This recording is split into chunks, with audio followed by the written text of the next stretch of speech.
Hey Capricorn, this is your November 2023 tarot reading. So this is for Capricorn sun or rising signs. If this is your first time joining me for these, welcome. These tend to be a little bit longer than my like bi-weeklies. So I also put out astrological highlight videos, so you can also check that out on my channel if you're new here. Those are all in tropical astrology, by the way. So this video, we are going to be taking a look at the progression of the month. So we're going to look at the beginning, middle, and end of the month for you. Any kind of perhaps like challenge that could be showing up in your experience, and any kind of advice, guidance that comes through to assist with that. So, all right. So, as always, this is a collective reading. Let's keep that in mind. It's not going to hit for every single Capricorn sun or rising sign that's out there across the entire globe. So I would say if this message resonates with you this month, awesome, it's your message. If not, some months it's not going to, right? The best way is to get a one-to-one reading. That's really the best way that you can get a very specific reading about your situation. So if you want to do that, you can book with me. My information is down below in the description box. Otherwise, if this is your sun sign, maybe go check out your rising sign and see if that one resonates more with you this month. So let's dive into it, Capricorn. This month, we are looking at the house of you. This is all about you. This month feels like a very you month. You are the main character. So first house does have to do with I would say how you appear in the world, like how you adorn yourself, how you present yourself.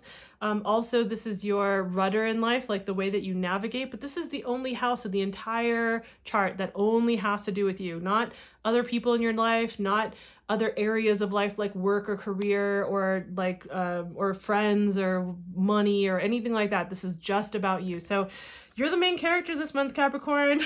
That's what it is. And then the progression of the month that we have for you is the Six of Cups, the, oh, interesting, the King, this has come up for a few people, the King of Swords, and then we have the Three of Wands in the end of the month, and then we have as a challenge card, the Eight of Wands, which I find really interesting, and then we have the World card to round out your spiritual advice, or you could call it just guidance if you want, whatever feels best for you. So let's dive into how this month is unfolding. We start out with the Six of Cups. I feel like this can be about people coming in from your past, right? It could be about an ex. I know that that's a typical way to interpret this card. It can be about an ex in your life. It can also be about friends coming back into your life that have been like old friendships from the past, or even just being like receiving messages from your past in general, things that are nostalgic, things that feel like gifts. I feel like there's some kind of gift that you're being given here, something that is being received that feels good for you, that feels like it's helpful in some way.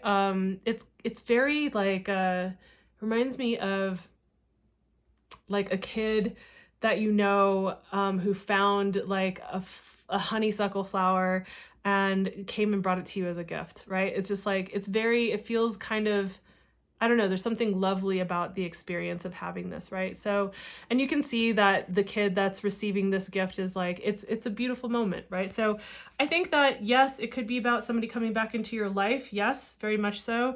And I think that there's a gift that they might be giving you. It doesn't necessarily mean it's like a physical gift, right? Like an actual, like, here's a present. But it could be just that there's something that they have to share with you, some kind of message that you end up getting from them that feels helpful or feels assistive in some way.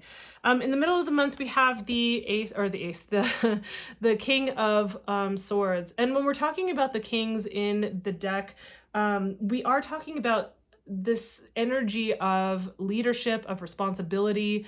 So even if you're not in a leadership type position, this level of responsibility. The thing that's interesting about the King of Swords is that he's almost like the philosopher king, right? He's like scholarly, very much like a thinker, very thoughtful, very pensive, very thoughtful in not in a cold way necessarily, although in a different position this could be, but very much about being diplomatic, speaking truthfully, speaking with integrity, staying true to self, and doing so in a way that I think is, well, kingly, really.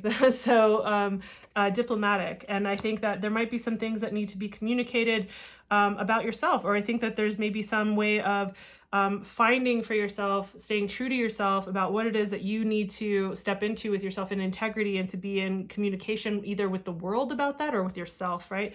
But either way, it's like stepping into, I mean, a more mature version of how you go about doing this in your life, right? And with yourself.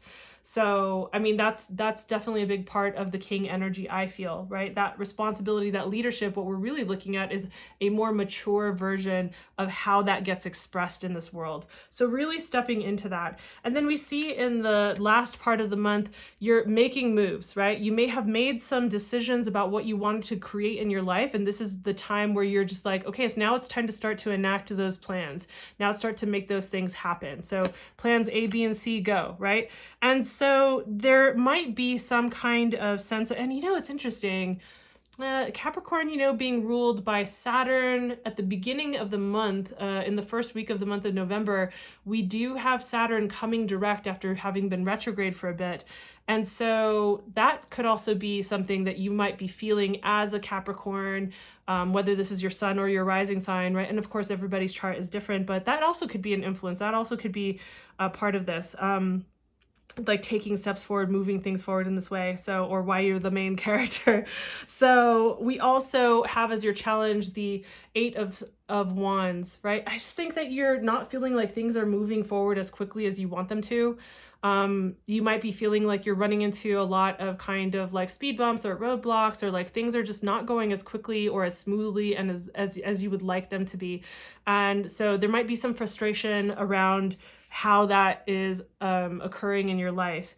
The advice that you have overall, the guidance that you're getting overall for this month is like this main character month of yours is that we have the World card, right? There's a sense of completion, and maybe not just one completion of one cycle, but completion of maybe many cycles, right? So often when we step in, it's so interesting because the Sagittarius also got this in their reading just before. So far, you guys are the only ones who have gotten this. You know, the World card is really this place of integration and completion. Like, okay, so you're maybe closing out a cycle in your life, or maybe several cycles of your life, right?